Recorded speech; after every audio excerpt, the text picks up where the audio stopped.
Hick here, And this is Oscar. and we're going to be reviewing the episode 5 of The Flash, titled Plastique. So it was a pretty interesting episode. They introduced a big character from the DC universe, but then they kind of kill her off right away too, which is kind of like meh. But just overall, what are your first thoughts on the episode? I thought it was a good episode, actually. It's not as good as last week, the last episode with Captain Cold, but it's still a good episode. Yeah, and there's a lot of setting up in this one too, and more reveals, I think. Definitely. But overall, what did you think of Plastique, like this version of her? I liked her very much. As they say in this episode, she's the first metahuman who doesn't want to destroy the city. Yeah.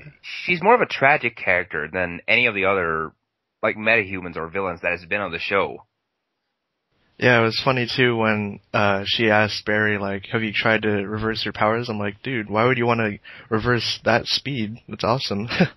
Yeah, exactly. And I can see why she asked that, because her power is very destructive in nature. Yeah, I felt that, like you said, her character is more tragic and stuff, but the actor, I thought the actor was okay. She didn't really get a whole lot to do, in my opinion. No, not really, but still, she did a good job for what she was handled. Yeah, and that face-off with Clancy Brown at the end. Yeah, Clancy Brown is playing a guy named General Eiling. Yep, and so the story for this episode is essentially that Plastique is like a player now in Central City, and the, I guess, side story is more going into Iris and her tracking down the Streak, as she calls him. Yeah, and oh, go ahead. To be frank, I really don't like Iris in this show. Yeah, she's almost like the Laurel of this show. Yeah, she's very egotistical. She never really pays any attention to everyone else around her. It's only about her. Yeah, like in that one scene where her dad and Barry keep telling her, just give it up. She's like, no, it's about me, what I want. Yeah, exactly. Even though they make good arguments for her to end the blog. Well, it'll pay off at some point, I guess. Yeah, hope to God that Zoom breaks her neck.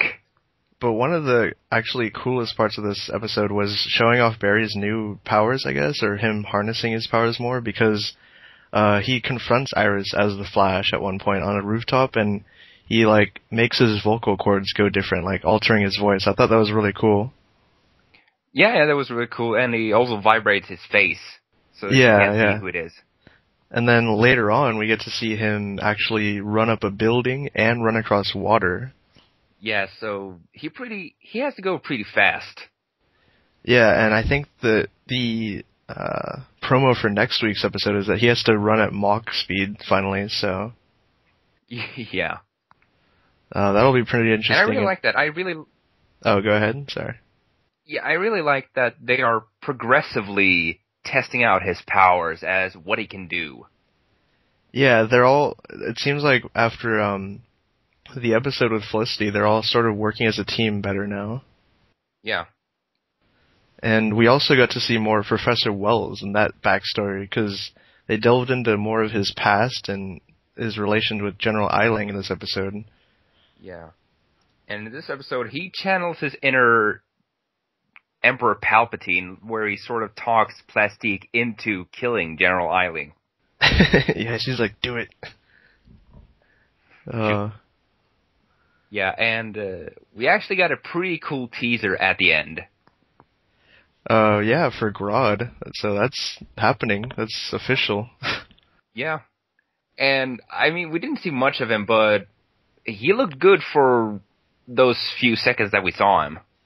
Yeah, and I think that for this incarnation of Grodd, that they're going to make it so that Professor Wells has a hand in his origin. He's not going to be from Gorilla Island or whatever.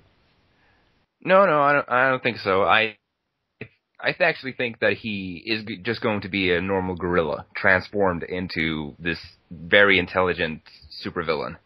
Yeah, and I'm glad it wasn't just some guy like Doomsday was in Smallville.